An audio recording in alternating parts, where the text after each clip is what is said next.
Sí, sí. Estamos en contacto con una persona que primero es amigo de nosotros de hace muchos años, abogado, docente, universitario, periodista, creador, fundador y dirigente de Concertación Forja, que es Gustavo López. Gustavo, ¿cómo te va? Raúl Varela te saluda, ¿cómo andás?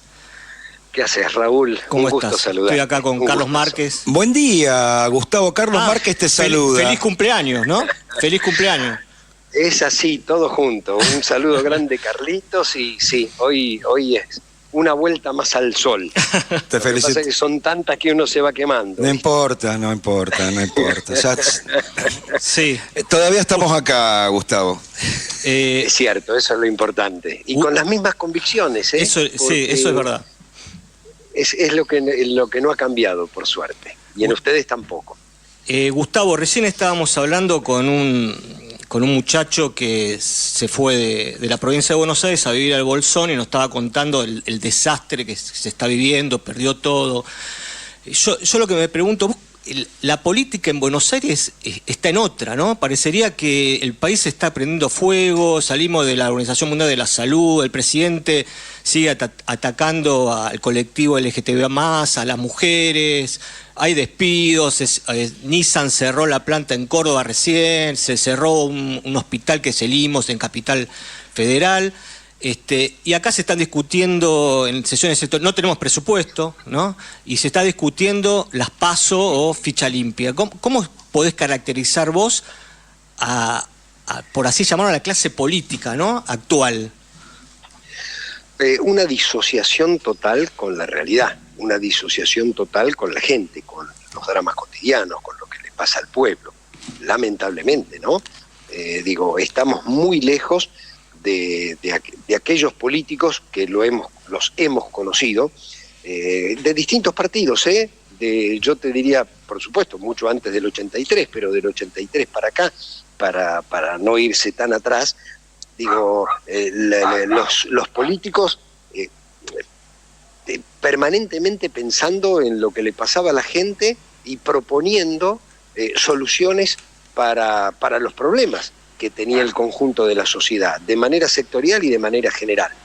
Hoy la política, en lugar de ver qué es lo que le pasa a la gente, sigue las encuestas, que obviamente en muchos de los casos están dirigidas, porque las preguntas que te hacen te dirigen hacia un determinado lugar, y en lugar de ellos proponer soluciones para los problemas concretos a partir de la convicción de cada uno, de la convicción de cada político, de la mirada de cada partido político, es lo que quiere la gente, entre comillas, que son los que quieren los grandes grupos económicos, los grandes encuestadores. Entonces, vos tenés a un gobierno que está arrasando con todo, está arrasando con derechos civiles y políticos fundamentales, es decir, con derechos humanos, ha roto el pacto democrático que teníamos del 83 a esta parte, obviamente la división de poderes no existe, el Congreso no existe, y hay un sistema político que incluye a la cabeza del Poder Judicial, que es la Corte, pero también a una buena parte del sistema político que le sigue el juego, que mira para otro lado, y la sensación que uno tiene es que están viendo qué se llevan.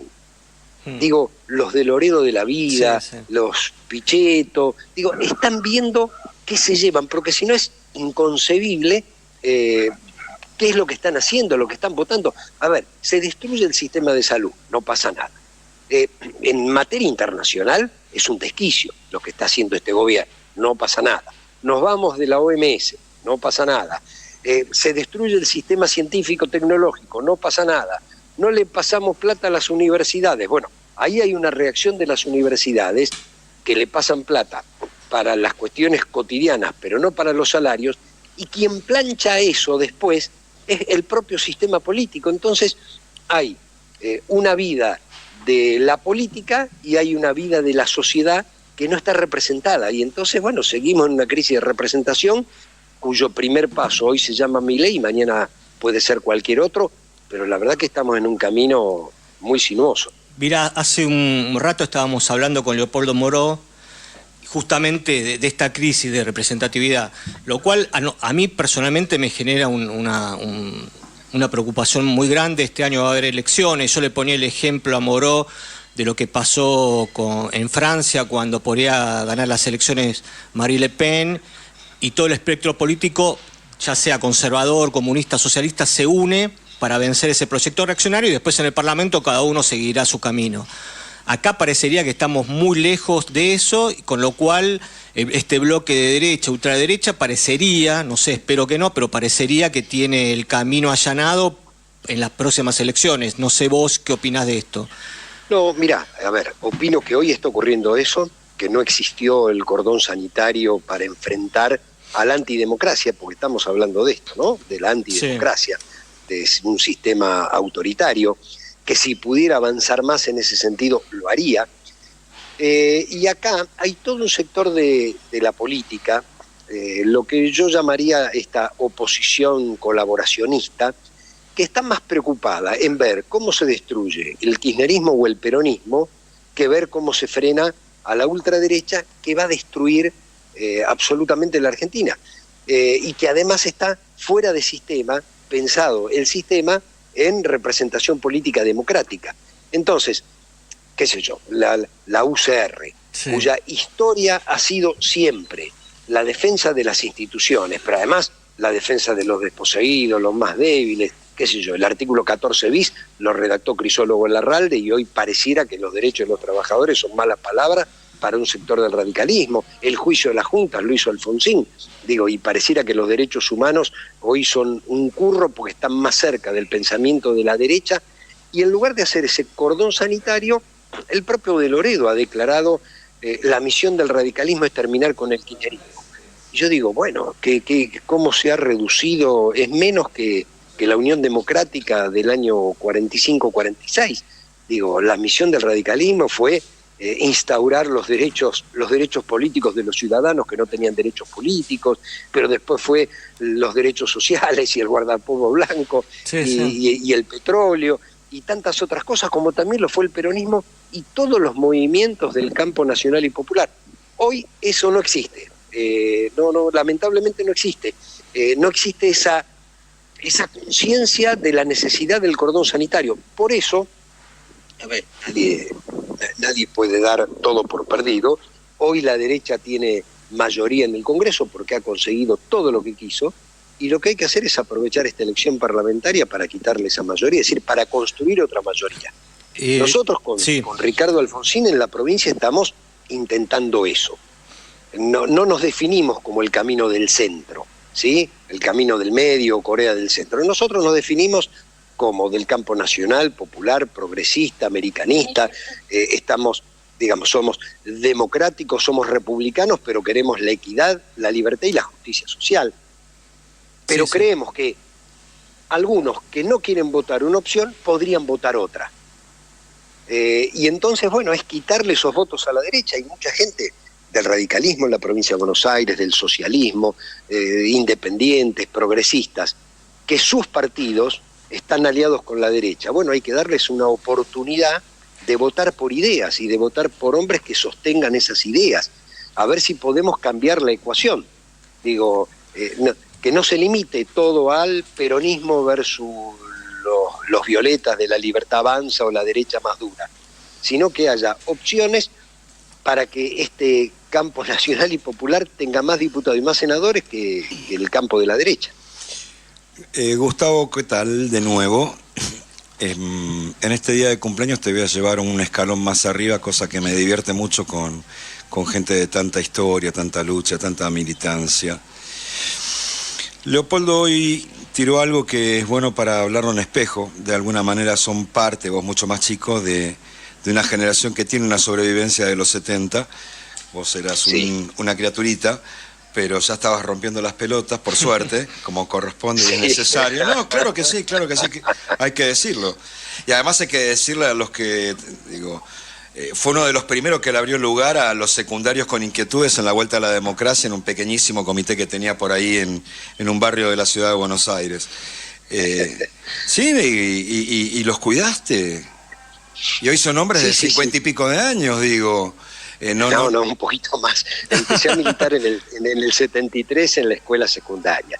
Yo estoy hablando de cuando empezaste a recibir adolescentes que estaban en escuelas secundarias del barrio Y que los recontra cuidaste siendo un tipo de 30 años, en ese entonces un poco menos. Un poco menos. Pero no, sí, con el regreso de la democracia. Algo así. Leopoldo planteaba que si en algún momento se logra que se junte la demanda democrática, de la insatisfacción democrática, de la insatisfacción social y económica, se daría el prerequisito rápido para dar vuelta a esta situación. Yo honestamente tengo la inquietud de que no se está haciendo lo suficiente para algo que vos recién señalabas. Pasa un evento de millones de personas que tiene que ver con una reivindicación del sector o directamente de derechos civiles adquiridos, y la sociedad mira, la dirigencia que debiera automáticamente estar asumiendo esa representación, se distrae o se pierde. O se confunde, o está mirando internas desde un lado o ver qué consiguen desde otro. La pregunta finalmente, cuando vos hablaste al principio de los políticos que tenían evidentemente el país en la cabeza y al pueblo en el corazón, esa imagen me gusta, ha pasado a ser una carrera de individuos desesperados por permanecer en no sé qué cosa ni tampoco para qué. ¿Dónde se quiebra esto? Históricamente, ¿en qué momento se quiebra esta cuestión donde alguien cree que venir a la política no es una actividad de servicio, sino una actividad de promoción personal? A ver, uno podría decir que hay, tomando desde el 83 para acá, hay un primer quiebre en el menemismo, yo te diría en la segunda etapa del menemismo, cuando él sale a buscar a Reutemann, a Scioli y a esas figuras de afuera de la política, sin sustancia política, hasta ese momento. Después otros la adquirieron, para ver de qué manera se podían juntar más votos. Pero yo creo que hay un fenómeno múltiple. Primero, el fracaso como satisfacción democrática de los últimos dos gobiernos, Macri-Alberto, ha hecho surgir, junto con el mundo de las nuevas tecnologías y un nuevo capitalismo, porque este capitalismo tecnocrático financiero, porque es de las tecnologías y del poder económico financiero, no es inocuo. Digo, Elon Musk ha hecho videos para un partido político de la ultraderecha alemana diciendo que Hitler era comunista. Sí. Entonces vos decís que sí. No solo es una locura, sino que además es la justificación de que la ultraderecha es buena y este tipo no lo era porque... Te interrumpo un cachito ahí. ¿Sabés que sí, el partido neonazi de Alemania, no me acuerdo ahora cómo se llaman, el referente de ese partido en un reportaje le preguntaron si eran neonazis y dijo: no, nosotros no somos nazis. Si Hitler implementó una política socialista en materia económica, va en ese mismo sentido nuestro presidente. Sí, exacto. Bueno, creo que Milei lo dijo, habló del nazismo y del fascismo como rémoras del socialismo y del estatismo. Entonces uno dice, a ver, y en un momento de pospandemia, porque digo, la pandemia también tuvo mucho que ver, pospandemia, de encerramiento, de individualismo, de tecnocapitalismo financiero, que te manejan la cabeza las 24 horas del día, entonces, digamos, se fue profundizando, y yo creo que la boleta única papel lo va a profundizar más, donde desaparecen los partidos políticos, que debería ser la representación política de la sociedad, para las individualidades. Y las individualidades ya no van a estar en el deporte, las individuales van a estar en los tiktokers, en los influencers, que en general los algoritmos te llevan a la extrema derecha. Entonces, a ver, yo veo ese panorama que se va complicando. Por otro lado, veo que la política tradicional, que es la que hoy ha sido electa, está viendo qué se lleva del pedazo de la torta, porque en el fondo creen que esto termina mal, y esto va a terminar mal. Entonces, ustedes me decían lo de Leopoldo, bueno, hay que hacer el cordón sanitario. Yo creo que hay que trabajar para hacerlo, que no va a ocurrir en el 2025, pero tenemos que hacer que ocurra en el 2027 con una generosidad enorme de todos. Entonces, me parece que es el momento de acumular y ser mucho más amplios. Por eso yo explicaba lo que estamos haciendo en en provincia, a ver si podemos volver a las fuentes, podemos volver a las ideas, a las ideologías, a la representación de sectores de la política. Digo, no puede ser que partidos tradicionales que han nacido al calor de las luchas populares voten en contra de los jubilados, en contra de las universidades, en contra de los médicos, en contra de la ciencia, en contra de su propia historia. Digo, los que estaban en contra de eso eran una minoría minúscula que utilizaba las Fuerzas Armadas para llegar al poder porque no podía llegar por los votos. Ahora, resulta que ya llegaron 2 veces en los últimos 10 años. Llegó Macri y llegó Milei, que es mucho peor que Macri. Bueno, primero, algo mal habremos hecho, no tengo la menor duda, y si no lo revisamos vamos a seguir haciendo lo mismo. Y por otro lado es esto, bueno, volvamos a las ideas, no me importa que saquemos 50 votos en la elección del 2025, es plantar ideas, desafiar a los propios para construir un imaginario que nos contenga a todos y que nos permita derrotar esta derecha en el 2027. Gustavo, tengo una última pregunta y te vamos a dejar en paz para que organices los festejos de tu cumpleaños. No, igual nos encanta hacer este tipo de notas, viste que no interrumpimos en general, son reflexivas. Gracias. Se puede escuchar, ¿no? Los agradecidos somos nosotros que aprendemos y obviamente los que después ven estas cosas son los que les escuchan en directo. Hablábamos con Raúl hoy de 2 circunstancias. En 48 horas el diputado Esper pidió llenar de agujeros a los delincuentes y colgarlos en las plazas, y un exconcejal de Mar de Ajó habló de los marrones que llenaron la costa, y el intendente de Mar del Plata corrigió diciendo que hablamos de los que tienen el cerebro marrón, los que son marrones de mente. Che, esto era imposible, sin sentir vergüenza, sin ser me viro al carajo, sin ser un hijo de puta, era imposible esto en la Argentina. Es así. Es así. ¿Va a alcanzar que los enfrentemos con el discurso? Esta es la pregunta que tengo para cerrar. Es un poco petardo, pero ¿va a alcanzar con este tipo? Hay que enfrentarlos con el discurso. A ver, arranquemos de que nosotros hemos hecho un pésimo gobierno.